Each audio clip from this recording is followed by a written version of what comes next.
In Abuja, Nigeria, these children have found themselves in orphanages after being abandoned and forgotten. Do they have a chance at a better future?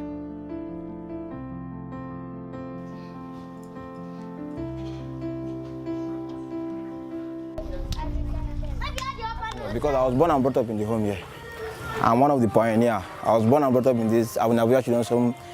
I've been here since 1996. Lokacin da aka kawo Ahmed, an kawo min maman ta haihu. Sai akwai damuwa sai aka kawo mana Ahmed. Ahmed ya shiga hannuna ne. Muna rike da shi tun yana jinjiri har ga yau. So bana sai kira ni nani. He's supposed to call me mommy because ni na rayes da shi.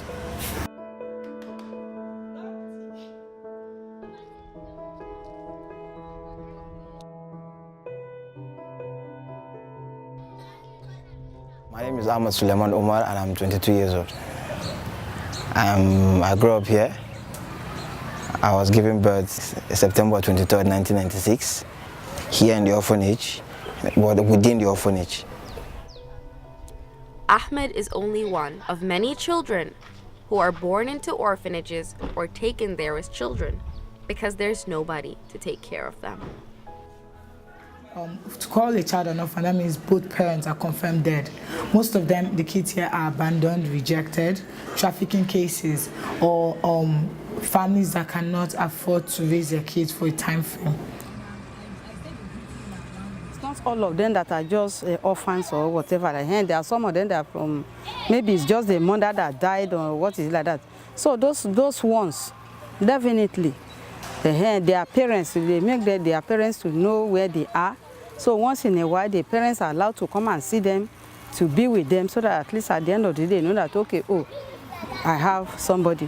But for those ones that are completely abandoned now, you know, they will be fostered or maybe adopted out. According to the FCT regulations for orphanages, no home should keep a child who is eligible for adoption longer than 3 months. They are also required to send a list of all the children who are eligible for fostering to the Social Services Department every month. Adoption is done by the social welfare. It's under Social Development, Federal Ministry of Women Affairs. So they are the ones that vet all the candidates, and they now pair all the candidates with a kid because they have the list of all the children in every home in Abuja. So they are the ones that are best people to tell you where the child you require to adopt is. So all we just do is take care of the kids and hand them over to the government when it's time.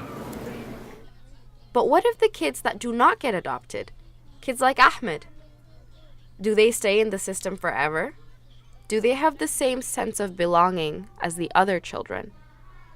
Are they at a disadvantage? You know, the way we live here, they see us as parents. You understand? They see us as their parents. And then everybody here is your family, the nannies, everybody's your mommy, your daddy, your uncle, your auntie. So it's just like one big family that keeps growing every day. So they don't even look at, even if someone in their school told them, oh, you're an orphan. And they said, no, I'm not an orphan. I have a mommy, I have a daddy, I have a house. Like, the life you're living, I'm living it too. So what makes me an orphan, or what makes me from an orphanage? So they don't have that mindset that they are less privileged or they are lesser than an average child. When Ahmed's mother had him in the orphanage 23 years ago, she said she'd come back for him, and that is why he was never eligible for adoption. But she never did come back. So this is my home. Even if I get married, this is still my home. It has always been my home. This is where they nurture me, they feed me, they take good care of me, they clothe me, and everything. It takes a village to raise a child, and everyone here takes great pride in the role that they play. From the nannies and the administrators to the non-governmental charities that offer their aid and support. You know, we take our time to do this because that's the core, one of the core activities of the foundation.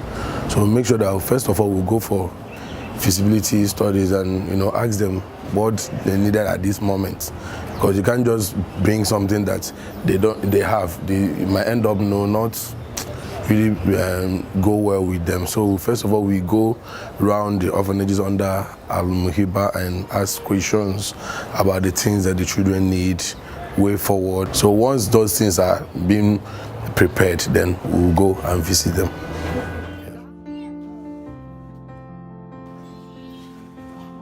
Everybody involved in this process cares about these kids and tries to make life better for them.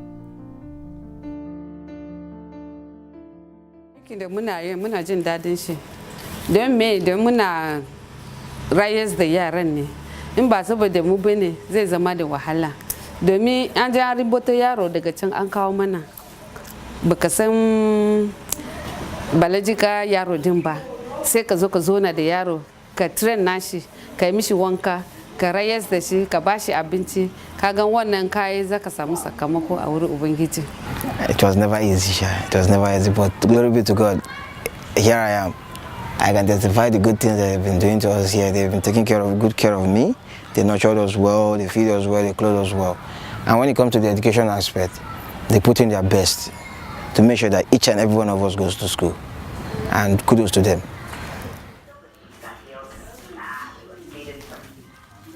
It's nice. It's God's calling. It's very nice. And whenever they need me, I'm always there for them. To what extent does a person's upbringing affect their present or even their future? We always hope that eventually they have the education and they're able to settle and have a family of their own. So that after that we can withdraw our own responsibility from them. These children were brought from all over the country, and as they grow older, they begin to ask questions. Where am I from? Who are my parents? Why am I here? And you cannot blame them. Hannatu is often the one to deal with these questions. I drop without a name, without any other identity. So when they come asking questions like that, you want to tell the person, please just focus on your future. Your circumstance is irrelevant now. It does not define you, So what we want you to do is to focus on your education and be what God has means you to be, because you are not here by any accident. Whether we know your parents or we don't know your parents is irrelevant now. And if we can never be able to trace your parents, then there's nothing much anybody can do about it. But you are here, so why don't we just focus on making you a better person? So we try to encourage them and encourage them to focus on their lives, on how to better themselves and operate meaningfully in the society and be responsible citizens just like any other child.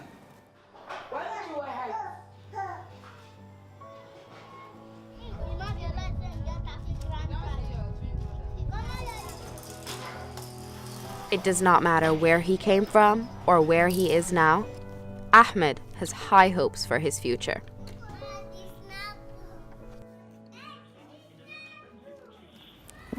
What I want to study in the university is international relations. And not just that, I want to be part of the government. My aim and ambition is to sit at the National Assembly, to sit there and make laws for Nigeria, and make laws for the individuals, for the youth, stand for the youth, by the youth, and for the youth. And I want to be among those that will create a blueprint and a good looking pathway for the futures of the country.